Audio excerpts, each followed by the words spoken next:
Olá, pessoal. Na aula de hoje, a gente vai aprender um pouco sobre métricas de acurácia da previsão e também vamos dar uma olhada em algumas técnicas de validação cruzada para séries temporais. Bom, eu vou começar repassando aquelas métricas tradicionais que são utilizadas para a qualidade de ajuste do modelo, né? Então, a primeira delas é o erro absoluto médio, né? Então, simplesmente a média do erro absoluto, né? A segunda, né, também famosa MSE, né, ou média do erro quadrático, né? Então, a equação é o que o nome diz, tá? Por último, né, a raiz quadrada da média do erro quadrático, tá? Que seria basicamente a de cima, né, só que daí tirando a raiz quadrada. Bom, o que eu chamo a atenção de vocês é que essas métricas, elas são interessantes, né, para medir a qualidade de ajuste do modelo. Só que ocorre, né? Como séries temporais, geralmente a média não é constante, então algumas séries ela pode acontecer de da escala dela mudar muito ao longo do tempo, né? Por exemplo, imagina que no início a série tem valores pequenos, né? E com o passar do tempo, né? Pode ter valores na ordem de milhares, tá? Então, nessas situações, você usar uma métrica que não é livre de escala, talvez ela não seja tão interessante, tá? Então, mesmo para a qualidade de ajuste, existem as métricas livre de escala, tá? Então, uma das mais famosas é a dita MAPE, né? Que aqui então seria a média do erro, do percentual do erro absoluto, tá? E aí, para tomar o percentual, então lá o erro absoluto ele é dividido pelo valor real observado, tá? E aí é feito a média, né? E algumas vezes, tá? Não sempre vai ter o 100 aqui multiplicando, mas quando quiser olhar essa métrica em termos percentuais, então é geralmente comum ela vir multiplicada por 100, tá? Outra possibilidade seria a média, né, do erro percentual quadrático, né, que seria a mesma ideia, só que aqui elevado ao quadrado, né, e daí é também a versão dela com raiz quadrada. Ok, então essas métricas elas são utilizadas para a qualidade de ajuste do modelo. Lembrando, né, que geralmente quando você tem modelos com mais parâmetros, esses modelos tendem a aparecer, tendem a apresentar melhor ajuste também, tá?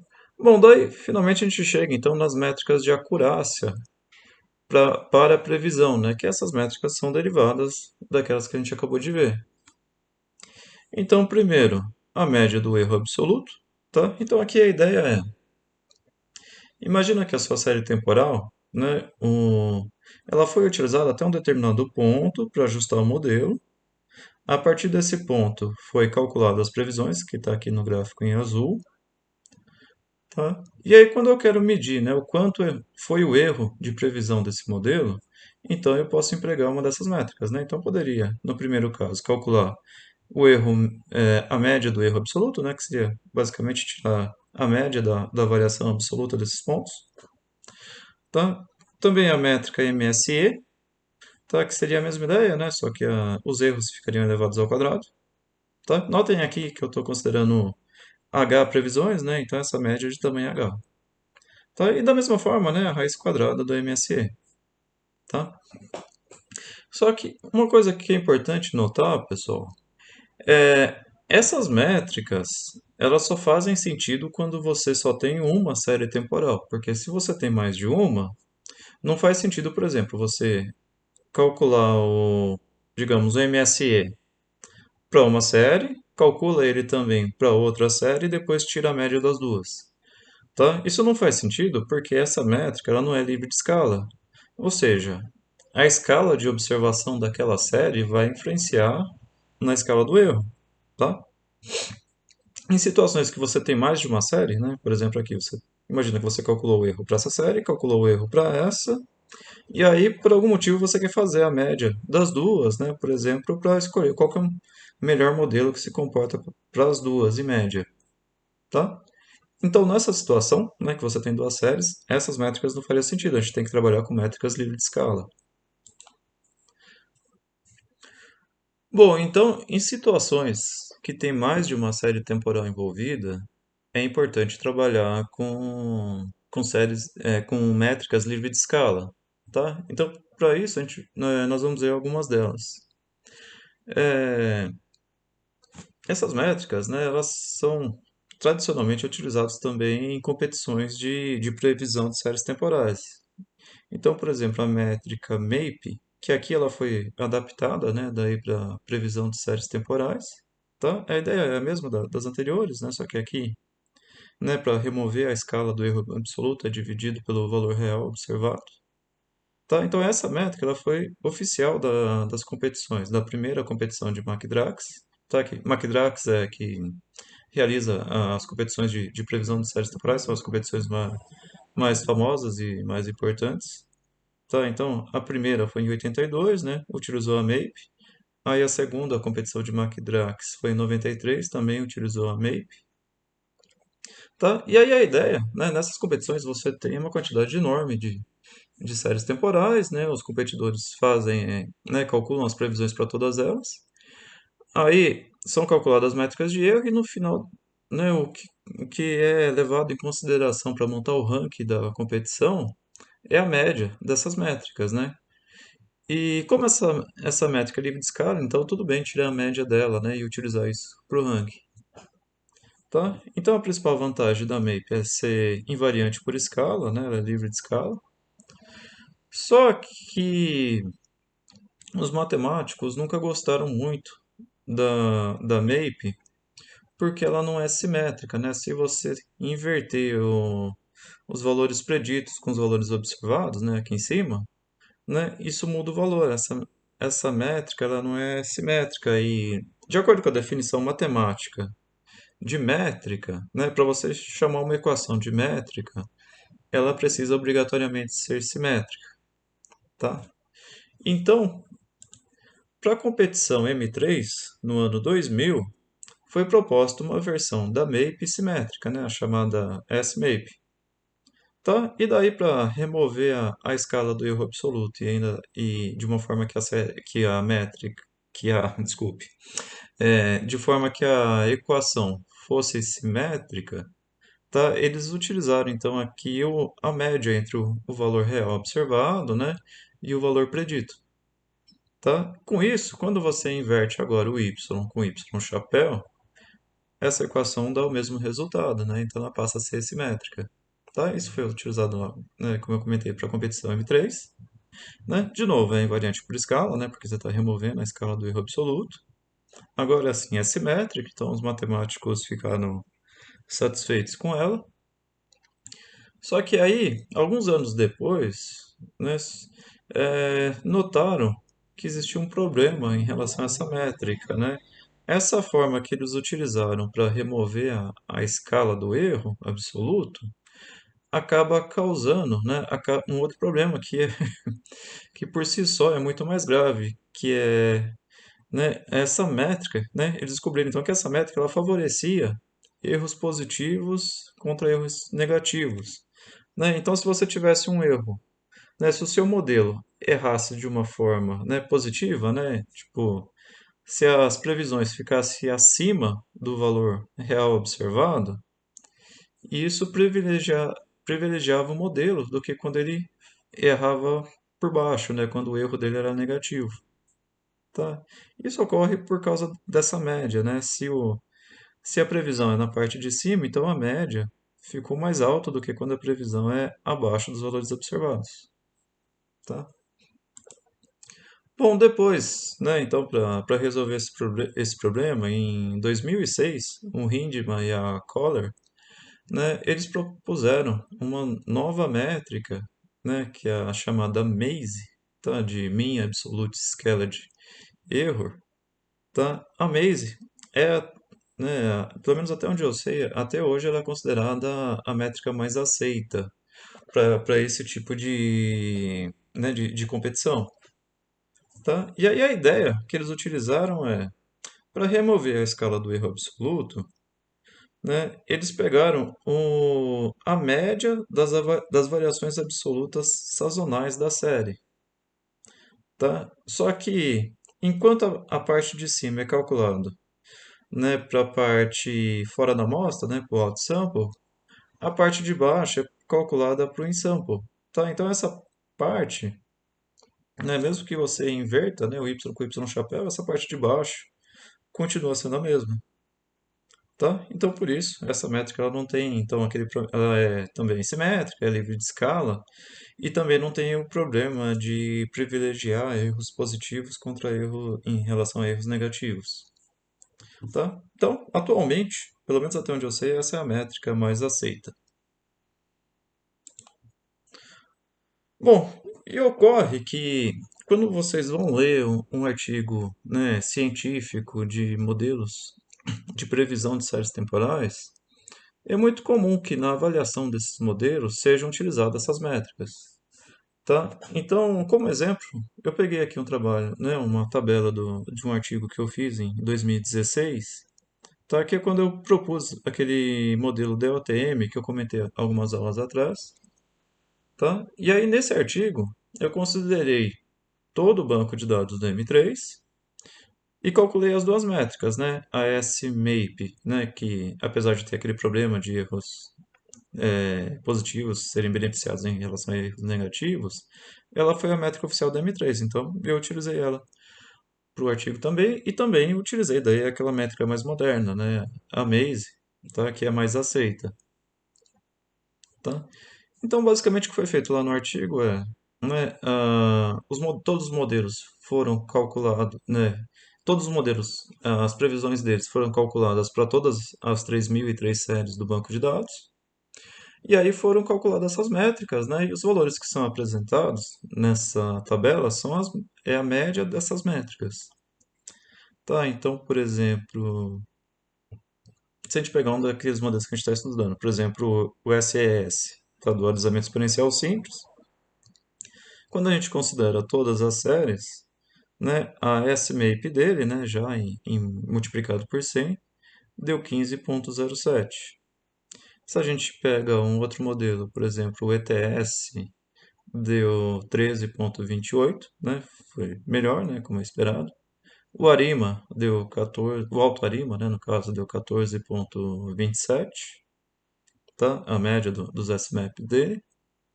E aí, esses outros modelos aqui de baixo, eles receberam um tratamento de sazonalidade a priori, né? Então, primeiro é utilizada uma decomposição, tá? Aí os modelos são aplicados para a série sem, né, já com a sazonalidade ajustada, e depois no final as previsões, né, a gente retorna a componente sazonal para elas, tá? Bom, aqui os mesmos modelos de cima foram reaplicados, né? É, notem que, por exemplo, o alisamento exponencial simples, né, como aqui embaixo é tratado sazonalidade, ele apresenta um resultado muito melhor do que para o caso que ele não trata sazonalidade. Tá? O ETS e o ARIMA, tá, não se beneficiam muito disso porque eles já têm, né, já possuem componentes para tratar sazonalidade. Tá? Bom, e lá nesse artigo, o modelo que eu propus, né, o DOTM, o que obteve um melhor resultado, né? Esse modelo se comporta muito bem para esse banco de dados da M3. Ele conseguiu lá um 12,90. E aqui embaixo, né, a mesma coisa, só que para outra métrica, para a métrica MASE, tá? Os valores, obviamente, são diferentes, né, porque a gente mudou a métrica, mas os resultados ficaram parecidos, tá? Bom, com isso, então, ou melhor, agora a gente vai dar uma olhada nas técnicas de validação cruzada. Tá? A ideia de validação cruzada é você testar, né, como o seu modelo se comporta, né, como são as previsões do seu modelo para aquela série temporal, só que a gente testar isso dentro da série, né? Então, a ideia básica aqui seria: o melhor modelo de previsão é o modelo que gera as melhores previsões, né, dentro da série. Então, para validação cruzada em séries temporais, né, a gente, e também para outros conjuntos de dados, O conjunto de dados é sempre dividido no conjunto de treinamento e no conjunto de teste. O conjunto de treinamento é a parte da série que é utilizado para ajustar os modelos, né? O conjunto de teste é a parte que é utilizado para testar os modelos, né? Para medir, no caso, para calcular as métricas de acurácia, tá? Bom, só que ocorre que em séries temporais, como os dados são dependentes, né? É importante que sempre o conjunto de treinamento seja anterior ao conjunto de teste, né? Bom, e daí a gente pode fazer isso para vários modelos, então, né? Utilizando sempre o mesmo conjunto de treino, o mesmo conjunto de teste. Aí calcular as métricas, né, de acurácia e o modelo que apresentar o melhor resultado é aquele que a gente seleciona, tá? Então vamos dar uma olhada em algumas dessas técnicas de validação cruzada. A gente vai ver duas aqui. A primeira, né, é a chamada de origem fixa. A ideia aqui, pessoal, em preto, é a série temporal observada, tá? Eu vou pedir para vocês esquecerem essa parte que está em vermelho por enquanto, tá? Então a ideia, né, de origem fixa é a gente pega uma parte da série e fixa a origem dela. A gente chama de origem o ponto a partir do qual a gente vai começar a fazer, ou melhor, o ponto a partir do qual começa o conjunto de teste. Então, atrás da origem é o conjunto de treinamento, né, onde a gente usa, onde a gente, ou melhor, o conjunto que a gente utiliza para ajustar o modelo, tá? E depois da origem o conjunto de teste que a gente utiliza para validar o modelo, tá? Então a ideia aqui é a gente ajustaria, né, o modelo nessa parte, né, ou os modelos, faria a previsão nesse pedaço, né, como essa parte é conhecida, a gente consegue calcular uma métrica de acurácia, né, a gente selecionaria entre elas, tá? E aí o melhor, né, como a gente pode fazer isso para vários modelos, o melhor modelo seria o escolhido, tá? E aí a gente reajustaria esse modelo para toda a série observada e aí utilizaria ele de fato para fazer previsão, ok? Tá? Só que ocorre que a origem fixa, né, ela tende a dar resultados que não são tão robustos, né? Porque esse ponto que você fixa, ele pode ser muito determinante, tá? Então a ideia, né, de validação cruzada é sempre ter mais do que um conjunto de treinamento ou melhor, a ideia é sempre ter mais de um conjunto de treinamento e mais do que um conjunto de validação, tá? E daí, então vem uma das principais técnicas, que é chamada de janela deslizante. A ideia aqui é simples também, tá? Imagina que ao invés de pegar uma origem, a gente vai pegar uma quantidade de p origens, tá? Digamos que os índices dessas origens, então, seja n1, n2 até o np, tá? Então, vamos lá. No primeiro passo, a gente ajustaria, né, o modelo da primeira observação até o N1, né, e calcularia as previsões, né, até uma determinado, até calcularia as previsões em uma determinada janela, né, digamos de tamanho H maiúsculo, tá? Então, resumindo, a gente ajusta o modelo nesse pedaço e faz a previsão para esse pedaço aqui. A gente teria os erros de predição, né, que a gente poderia utilizar alguma métrica. No passo 2, a gente move a origem, né? Do N1 a gente move para o N2. Tá? Nessa técnica que eu estou utilizando aqui, a chamada Groove, a origem ela muda uma quantidade de M pontos à frente. Tá? E M você escolhe. M pode ser um, 2, 3, enfim. Tá? Então, no segundo passo, a gente ajustaria agora o modelo do primeiro ponto até o N2, faria a previsão, né, para uma janela de tamanho H, e aqui conseguiria calcular os erros. E assim por diante, né? Depois para o passo 3, para o passo 4, tá? Até o pésimo passo. E vai ocorrer, né, que em um determinado momento a janela que você vai tentar prever, você não vai conseguir mais prever H pontos, né? Então isso não é problema, né? A gente simplesmente reduz o tamanho da janela de previsão, tá? Bom, No final de tudo, a gente pegaria então os erros que saiu do primeiro passo, juntaria com os erros do segundo passo, com os erros do terceiro, e assim por diante até o 10º passo.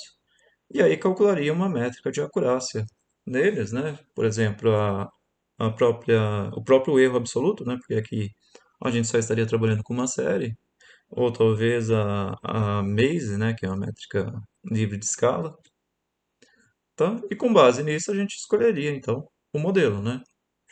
No R, existe a função grow, tá? Para fazer isso, né? Com exatamente esses parâmetros que eu apresentei para vocês, que está disponível no pacote Forecteta. E existe também, né, dentro do pacote Forecast, a função TSCV. Tá? O detalhe é que a TSCV ela funciona exatamente nesse formato, só que a movimentação das origens para ela é sempre de um em um passo, né? É como se o eminho fosse sempre um. Tá? Então, por exemplo, aqui se no primeiro índice fosse 50, o segundo índice seria o 52, o terceiro seria o 53 e assim por diante. Tá? Bom, aqui eu coloco um exemplo para vocês. Tá, então eu carreguei lá o pacote Forecteta, né? Carreguei o Forecast e o mcomp, que contém o banco de dados do M3. Aí peguei a primeira série temporal da M3, né? Chamei aqui de Y.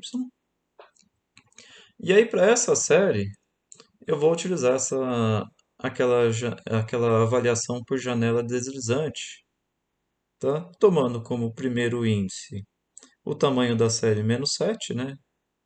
E aí eu vou pôr o índice, né, para ser atualizado, né, entre um passo e outro, pulando 2 pontos, né? Então por isso eu vou pegar m igual a 2 e a janela de previsão eu vou pegar de tamanho até h igual a 5, tá? Quando eu faço isso, então a primeira origem, né, o n1, vai ser o tamanho da série menos 7, o n2 vai ser o n1 mais m, né? Então vai dar n menos 5. O N3 vai ser o N2 mais M, que vai dar N menos 3. E vai até o N4, né, que vai ser o N menos 1. Ok? Bom, então vou usar a mesma função para o desalamento exponencial simples, né? E vou pedir aqui o erro absoluto, tá? Depois eu vou utilizar também o modelo de Holt, tá? Também vou utilizar o modelo ETS e por último o Autorima, tá? Então é importante que todos tenham exatamente as mesmas janelas, né, pessoal? Então esses parâmetros N1, M e H tem que ser igual para todos, tá? E o que essa função grow do pacote Forecteta faz é retornar a soma dos erros, né? No caso aqui, como eu estou escolhendo erro absoluto, né, ela vai retornar a soma dos erros absolutos. Tá? Então, lá para o alisamento exponencial simples, né? A soma dos erros absolutos deu 12.648. Depois, para o modelo Roth, já foi bem melhor, né? Deu 4.051. Depois, o ETS, né? Não foi muito bem, deu 10.701. E por último, o Altarima deu 3.111. Tá? Com base nisso, né? Se a gente estivesse utilizando esse tipo de avaliação para selecionar o modelo, a gente selecionaria, nesse caso, né, o Autorima, tá? Porque ele é o que apresentou o menor erro, tá? Possivelmente ele seria o modelo que erraria menos em previsões para essa série, tá? Bom, pessoal, por essa aula é isso. Espero que vocês tenham gostado, tá? Bom, e até mais então. Tchau, tchau.